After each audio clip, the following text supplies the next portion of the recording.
গত ১৫ বছর ধরে শেখ হাসিনা বাংলাদেশ শাসন করছেন।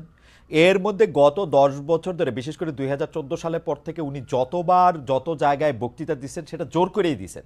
জোর করে দিচ্ছেন বলতে তিনি যেহেতু প্রধানমন্ত্রী, বিটিভিতে ছিলেন, ইয়াতে ছিলেন, জোর করে দিচ্ছেন। আমাদের জোর করে শুনতে হয়েছে। এখন তো এটা আমাদের জোর করে শোনার বিষয় না। এবং উনার কি সেই প্রভাব, সেই ইনফ্লুয়েন্স, মানে শতভাগের এক ভাগও আছে যে আমরা ওইটার প্রতিক্রিয়ায় গিয়ে আরেকটা কাজ করে আসতে হবে? আপনার কাছে কি মনে হয় জনাব সার্জিস? না দেখুন, সবচেয়ে বড় কথা হচ্ছে যে আমরা আমাদের জায়গা থেকে, মানে কেউ এটা ব্যক্তিগত জায়গা থেকে গিয়ে এই বিষয়টি করেছে এরকম না। মানুষ হয়তো বা মানুষের ভিতর আমার মনে হয় এখন এই বিষয়টি কাজ করছে যে আমাদের আসলে যেই কাজগুলো ৫ই অগস্ট বা ওই সময়টাতে করা দরকার ছিল, যেগুলো এখন আমাদের জায়গা থেকে বাকি রয়ে গিয়েছে, মানুষের এই ক্ষোভটা সামগ্রিকভাবে শুধুমাত্র ওই হাসিনা বক্তব্য দিচ্ছে এই জন্য তৈরি হচ্ছে, ব্যাপারটা এরকম না। এই ক্ষোভের কিছু অংশ আমি যদি বলি একদম ফ্র্যাঙ্কলি, অন্তর্বর্তীকালীন সরকারের উপরেও আছে। এই অন্তর্বর্তীকালীন সরকার তাদের জায়গা থেকে এই খুনি যারা ছিল, যারা সরাসরি এই খুনগুলোর সাথে জড়িত, ছাত্রলীগ, আওয়ামী লীগ, যুবলীগের ক্যাডাররা বা কিছু কিছু পুলিশ সদস্য, যাদেরকে আসলে গ্রেফতার করে বিচারের আওতায় আনার কথা ছিল, দৃশ্যমান এরকম একটা বিচার আমাদের দেখার কথা ছিল, সেটি যখন দেখছে না মানুষের ভিতরে একটা ক্ষোভের উদ্গীরণ হচ্ছে। যখন দেখছে ছাত্রলীগ, যুবলীগ, আওয়ামী লীগের ওই ওই সদস্যরাই বিভিন্ন ভাবে বিভিন্ন দলের সাথে এখন যুক্ত হচ্ছে এবং আশ্রয় প্রশ্রয়ে তাদের চোখের সামনে দিয়ে হাঁটছে, তখন এই মানুষগুলোর ভিতরে আরেকটা ক্ষোভ তৈরি হচ্ছে। তখন এই মানুষগুলো সামগ্রিক ক্ষোভের একটি, আমার মনে হয় নতুন এখানে একটা ওকেশন পেয়েছিল, যে ওকেশনে গিয়ে অ্যাটেন্ড করে নিজের এই ক্ষোভটির উদ্গীরণ করেছে মানুষ। এইটা কি এরকম হইতে পারে জনাব সার্জিস আলম? ধরেন শেখ হাসিনার উপরে তো আপনার কন্ট্রোল নাই, আমারও কন্ট্রোল নাই। শেখ হাসিনা আরেকটা বক্তৃতা দিল, তারপরে গিয়ে কোন বাড়িটা ভাঙবেন? না দেখুন, এখানে শেখ হাসিনা অসংখ্য বক্তৃতা দিক আর একটা বক্তৃতা দিক সেটা ফ্যাক্ট না।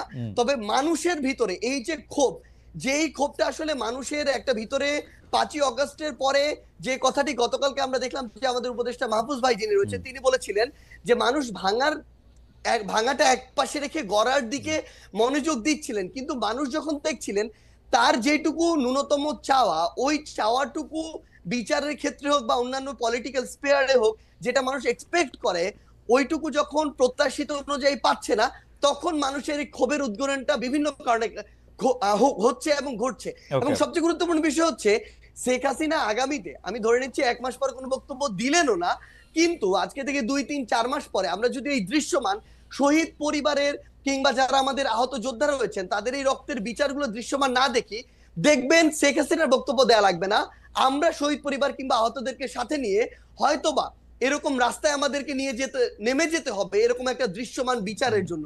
তো এই এবং জায়গাটা দৃশ্যমান শুধুমাত্র শেখ এবং হাসিনার, দৃশ্যমান বিচার করার জন্য আপনারা আওয়ামী লীগের স্থাপনাগুলি বা আওয়ামী লীগের সাথে জড়িত জিনিসগুলি গিয়ে আপনারা ভাঙবেন। এটা আওয়ামী লীগ না। সবচেয়ে বড় কথা হচ্ছে কি, দেখেন আওয়ামী লীগ বলে এমন কিছু এখানে বিষয়কে নিয়ে আসা হচ্ছে, আওয়ামী লীগের সবাই, আমরা যে স্পষ্ট করে বলি, আওয়ামী লীগের যে মানুষগুলো এই বিষয়গুলোর সাথে জড়িত ছিল, হত্যাযজ্ঞের সাথে, খুনের সাথে, ফ্যাসিজমের সাথে, স্বৈরাচারের সাথে, এবং তারা যেগুলোকে সিম্বল, এক প্রকার উপাসনালয় হিসেবে তৈরি করে, সিম্বলাইজ করে এতদিনের রাজনীতিটা করেছে, মানুষের ক্ষোভ ওই জায়গায়। বাংলাদেশে আমি ধরে নিচ্ছি ২০% মানুষ আওয়ামী লীগের সমর্থক ছিল, কই বাকি বাড়িগুলোতে তো গিয়ে হামলা করা হয়নি, ওই সমর্থকদের বাড়িতে গিয়ে কিন্তু হামলা করা হয়নি, কিন্তু এই ধানমন্ডি ৩২, ওই গণভবন কিংবা এই যে বিভিন্ন ভবনগুলোকে কেন্দ্র করে পুরো একটা উপাসনালয় হিসেবে প্রেজেন্ট করে এই যে রাজনীতি করা হয়েছে, মানুষের ক্ষোভটা ওই জায়গায়। ওকে। এবং এটা স্পেসিফিক ভাবে দল হিসেবে আওয়ামী লীগ নয়, বরং স্পেসিফিক ভাবে কিছু প্রতিষ্ঠান বা উপাদান যেগুলোকে সামনে রেখে এতদিন আওয়ামী লীগ এই অত্যাচার নিপীড়নের রাজনীতিটা করেছে। ওকে।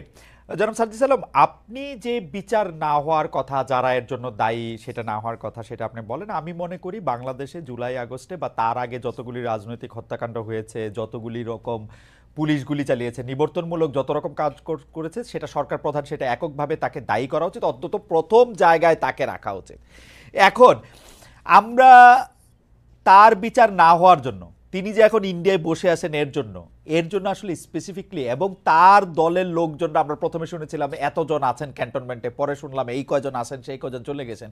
আমরা তো আপনাদেরকে এইটার বিচার দাবি করতে কখনো শুনি না, যে কেন মানে ওরা চলে গেল, কেন ওদের নামে একটা স্পেসিফিক মামলা করা হলো না, কেন এটার মধ্যে এটা কি করা হলো? এটা কি আপনারা এটা সেনাবাহিনী বলে আপনারা তাদেরকে ছাড় দিচ্ছেন?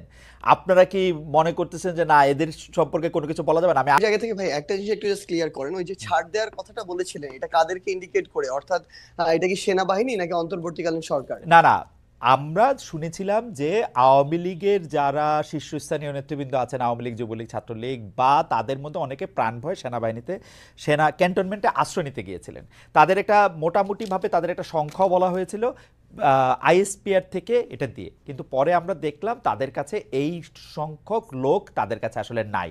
আবার এদের কিছু লোক আবার এদের মধ্যে আছে।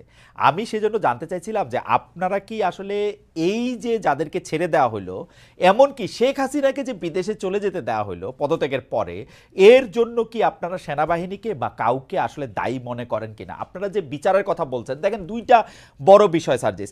একটা হচ্ছে যে এই আওয়ামী লীগের এই অন্যায়, অত্যাচার, হত্যা, গুম, খুন, 15 বছরের গণতন্ত্রহীনতা, সব প্রতিষ্ঠান ধ্বংস করা, এগুলির জন্য যে শাস্তির দাবি, সেই শাস্তি যে না হওয়া, সেই বিচার কাজ যে শুরু না হওয়া, সেটার জন্য আপনি আসলে কারে দায়ী করবেন? এখন তো আপনারা ক্ষমতায়, আপনাদের পছন্দের সরকার ক্ষমতায়, তাই না?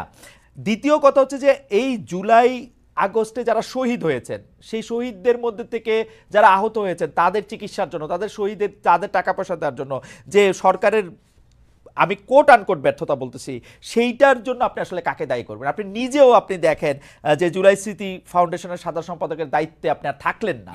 কারণ হচ্ছে যে এই পুরো ব্যাপারটা যদি আপনি বলেন, যেই দুইটা বিষয় নিয়ে আপনি আসলে দায়ী করতেছেন যে আওয়ামী লীগের বিচার হচ্ছে না, শহীদদের বা আহতদের পাচ্ছে না, তার জন্য আপনি দায়ীটা করবেন কারে আসলে, নিজেরা ছাড়া? দেখুন, এই জায়গায় হচ্ছে না, যেখানে আমার নিজের দায় আছে, আমার নিজের দায়ও সেখানে স্বীকার করতে কোনো সমস্যা নেই। কিন্তু সবচেয়ে বড় কথা হচ্ছে, আমরা আমাদের জায়গা থেকে যে জিনিসটা মনে হয়েছে সেটা হচ্ছে, বর্তমানে অন্তর্বর্তীকালীন সরকারে খুব স্বাভাবিকভাবে যখন এখানে উপদেষ্টা নির্ধারণ করা হয়, বিভিন্ন দলের মতের, বিভিন্ন স্টেক হোল্ডারের সাজেশন নেওয়া হয়, সবাই সবার জায়গা থেকে এই যে যে মানুষগুলোর নাম সাজেশন করেছিল যারা এখন রয়েছে উপদেষ্টা পরিষদে, সবাইকে হয়তো এরকম মনে করা হয়েছিল যে এই মানুষগুলো তাদের জায়গায় স্ব কর্মক্ষেত্রে এই মানুষগুলো ভালো এবং তাদেরকে এখানে সাজেস্ট করা হয়।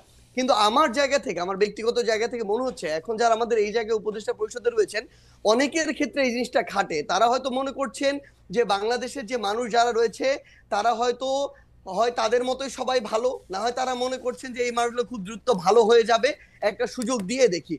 কিন্তু সবচেয়ে বড় কথা হচ্ছে, এই বাংলাদেশে আমরা দেখছি প্রত্যেকটা সেক্টরে মানুষদের শিরায় শিরায় আসলে এই যে এতদিনের যে ফ্যাসিজম, কিংবা এই যে একটা চিন্তা ভাবনার একটা একটা করাপ্টেড চিন্তা ভাবনা ঢুকে গিয়েছে, এখান থেকে মানুষকে বের করে নিয়ে আসার জন্য একটা স্ট্রিক্ট একটা ওয়েতে যাওয়া প্রয়োজন। কিন্তু খুব স্বাভাবিকভাবে সেটি আমরা দেখছি না, বরং ওই মানুষগুলোর মধ্যে যে প্রথমে 2-3 মাসে যে একটা ভীতি তৈরি হয়েছিল যে তাদের জনসার্জিস একটা কথা বলি, অপকর্ম। জনসার্জিস একটা কথা বলি, আমি বিভিন্ন জনের কাছ থেকে যা জানছি, যত উপদেষ্টা আপনারা নিয়োগ দিচ্ছেন, ডক্টর ইউনূস সহ, আপনারা সহ সব উপদেষ্টা নিয়োগ দিচ্ছেন আপনারা, আপনারা আর কারো কথা শুনে কোনো একজন না, উপদেষ্টা নিয়োগ দেন নাই।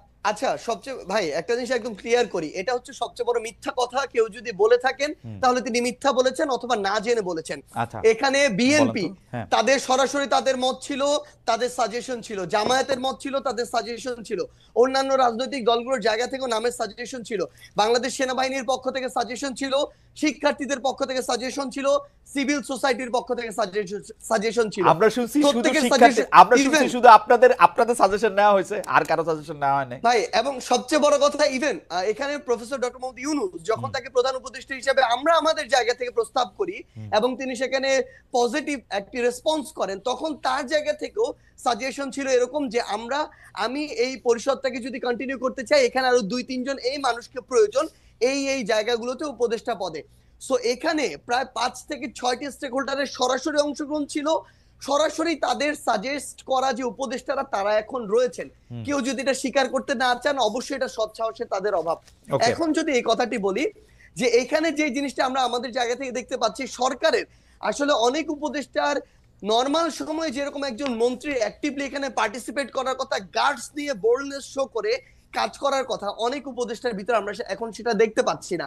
তারা গতানুগতিক তাদের যে অফিস ওয়ার্ক, সেই অফিস ওয়ার্ক গুলো তারা তাদের জায়গা থেকে করছেন। সো আমাদের জায়গা থেকে মনে হচ্ছে যে যেভাবে এরকম একটি করাপ্টেড আমলাতন্ত্র এতদিন ধরে চলেছে বা করাপ্টেড করা হয়েছে, সেই আমলাতন্ত্রকে ব্যবহার করে যখন তাদের মতো করে গতানুগতিক একটি মন্ত্রণালয় চলবে, সেটা থেকে কাঙ্ক্ষিত আউটপুট কখনো পাওয়া সম্ভব নয়। এই বিষয়টি আমরা এখন আমাদের জায়গা থেকে দেখছি।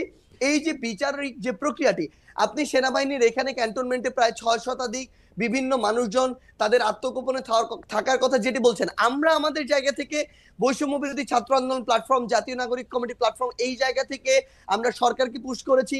আমাদের যারা ছাত্র উপদেষ্টা 3 জন রয়েছে সরকারের, তাদেরকে বলেছি, তারা তাদের জায়গা থেকে সরকারকে বলেছে, সেনাবাহিনীকে বলেছে। সেই জায়গায় সেনাবাহিনী একটা রিপোর্টও দিয়েছে।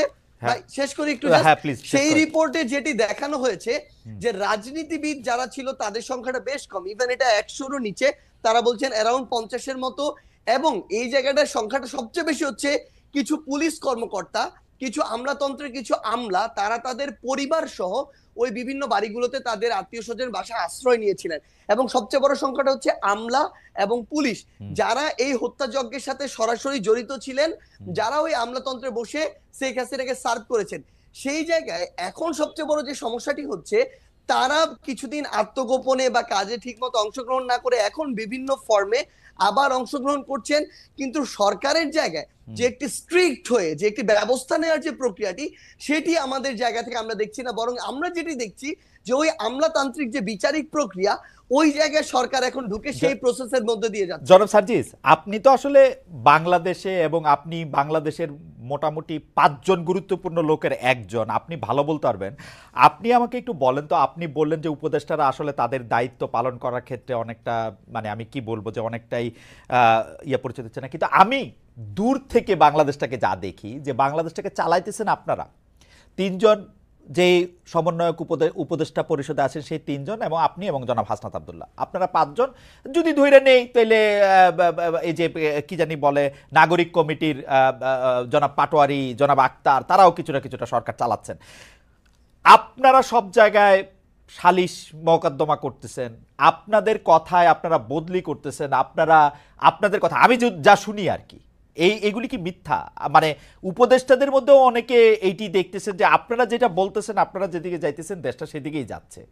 ব্যাপারটা এরকম না? মানে আমরা জাস্ট আপনাকে একটা জিনিস বলি ভাই, মানে এই মুহূর্তে সবচেয়ে বড় সমস্যাটা যে জায়গাটাতে হয়েছে সেটা হইতেছে, এই আমরা আসলে এই অভ্যুত্থানের সামনের সারিতে থাকার কারণে মানুষের এক্সপেকটেশনের কেন্দ্রবিন্দু হয়ে গেছে অল্প কিছু মানুষ। এবং এই জায়গাটাতে আমাদের এঙ্গেজমেন্টের জায়গা, যেমন আজকে যদি দেখেন, আমার শহীদ পরিবার আজকে তাদের দ্রুত বিচারিক এই প্রক্রিয়ার জন্য তারা শাহবাগে আজকে অবস্থান করলো।